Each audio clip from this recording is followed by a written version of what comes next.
कि कल जापान के पूर्व प्रधानमंत्री श्रद्धेय शिंजो आबे जी की हत्या हो गई है। वो भारत के साथ उनकी बहुत ही मधुर संबंध थे और हमारे आदरणीय प्रधानमंत्री श्री नरेंद्र भाई मोदी जी का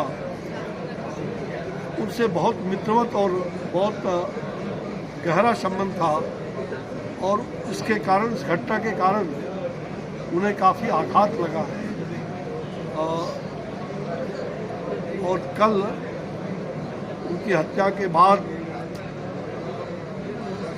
भारत सरकार ने आदरणीय प्रधानमंत्री जी के मार्गदर्शन में ये आज पूरे देश में शोक मनाने का, शोक दिवस के रूप में हमने उसको परिवर्तित किया है।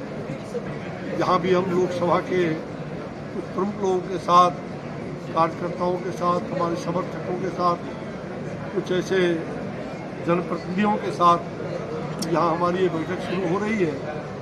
और मैंने अभी यहाँ आने के पहले, यहाँ आने के साथ उनके लिए मौन भी रखा और फिर अभी हम यहाँ से जाने के बाद सायंकाल जिला प्रशासन के साथ जब बैठक करने के पहले उनके यहाँ कोई बागवानी है जिसमें पूर्व प्रधानमंत्री जो हमारे जापान के रहे हैं उनकी स्मृति में एक पौधा भी हम लगाएंगे।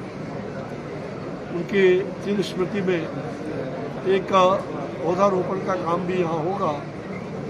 आप जानते हैं कि कल हरियाली महोत्सव हमारे मंत्रालय की ओर से पूरे देश भर में हमने आयोजित किया। लगभग 300 स्थानों पर एक साथ पौधे लगाए गए। 75 स्कूल, 75 पुलिस के संस्थान में, 75 जो ऐसे मरुभूमि क्षेत्र थे और 75 नगर बने, ऐसे 300 जगहों पर एक साथ कार्यक्रम। और हमने उस अवसर पर घोषणा किया था कि हम अगले जो आषाढ़ सावन महीना जो होता है, बरसात के मौसम में पौधे अधिक लगते हैं, तो हमने इस पूरे सत्र में प्रत्येक दिन हर 24 घंटे पर कम से कम एक पौधा जरूर लगाऊंगा। उसी दृष्टिकोण से आज की हमारी यहाँ बैठक का अलग से हम कर रहे हैं। आप जिन मुद्दों की ओर बात करना चाहते हैं, हमारा प्रेस कॉन्फ्रेंस पहले से तय था, या तो फिर उसमें व्यवधान हो जाएगा। आप 3:30 बजे ऐसा है, आप कोई 2 बिंदु पर बात कर लीजिए और उसके बाद फिर हमारी बैठक शुरू होगी। सर, मेरा पहला सवाल ये है कि सर आज जो लोकसभा की बैठक हो रही है, क्या ये मिशन 2024 को लेकर हो रही है और क्या कार्यक्रम मूल मंत्र क्या दिया जा रहा है, किन मुद्दों पर चुनाव लड़ने की तैयारी की जाए? नहीं, देखो, ये मैं कल बात करूँगा, ठीक है सर? एक सवाल, आज सीधी बात है कि मैं यहाँ आया हूँ। लोकसभा के हमारे प्रभारी भी हैं, हमारे जिला अध्यक्ष हैं, हमारे लोकसभा के संयोजक हैं, सबके साथ और सभी प्रमुख कार्यकर्ता हमारे जिला के लोगों के साथ, सभी जो लोकसभा क्षेत्र के कार्यकर्ता हैं, कल भी मैं बात किया और आज भी हमारी कुछ ऐसे महत्वपूर्ण लोगों के साथ बैठक हो रही है। तो स्वाभाविक है, हमने 2024 का लक्ष्य जो हमने बनाया है, तो हम उसको लेकर के देश भर में हम कार्यक्रम आयोजित करते हैं, संगठनात्मक। ये हमारा संगठनात्मक कार्य भी चल रहा है। क्या मंत्र दिया जा रहा है, मतलब जो आपके बूथ लेवल के कार्यकर्ता हैं किस तरह से लोगों के बीच में जाएंगे, किन मुद्दों की बात करेंगे? भाई, कार्यकर्ता हमारे बराबर काम करने वाले होते हैं, तो हमारे पास जो मुद्दे हैं, जो राज्य के मुद्दे हैं, केंद्र सरकार के मुद्दे हैं, हम उन मुद्दों के साथ केंद्र सरकार की जो हमारी 8 साल की उपलब्धियां हैं और जो हमारे राज्य सरकार की जो उपलब्धियां हैं, उन उपलब्धियों के साथ हमें गांव-गांव, घर-घर जाना है। और ये कार्यकर्ता पूरी तरह से पहले भी करते रहे और उसको एक अभियान के तौर पर हम आगे भी करें। सर, ये सही सवाल हो रहा है मेरा। 2 सवाल की बात कही थी आपने कि आपके शिवपाल यादव हैं और ओम प्रकाश राजभर हैं, दोबारा इनकी तैयारी हो रही है बीजेपी मानेंगे कि बीजेपी में वापस दोबारा लिए जाएंगे? जैसे ओम प्रकाश राजभर, शिवपाल यादव वोटिंग कर रहे हैं राष्ट्रपति पद के उम्मीदवार के लिए।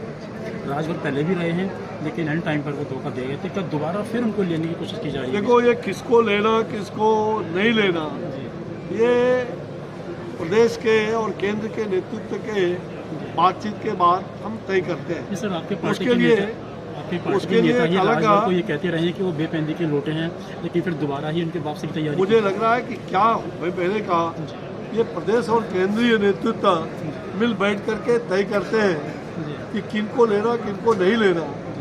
ये पार्टी के उच्चस्थ जो नेतृत्व है उनको ये निर्णय करना है, हम उसके लिए यहाँ नहीं आए। सर आप लगातार बात कर यहाँ के मुख्यमंत्री योगी आदित्यनाथ जी के नेतृत्व में दोबारा कार्यकर्ताओं के कारण ही यहाँ सरकार बनी है। कार्यकर्ता और जनता के सहयोग से दोबारा सरकार में हमारी सरकार वापस आई है।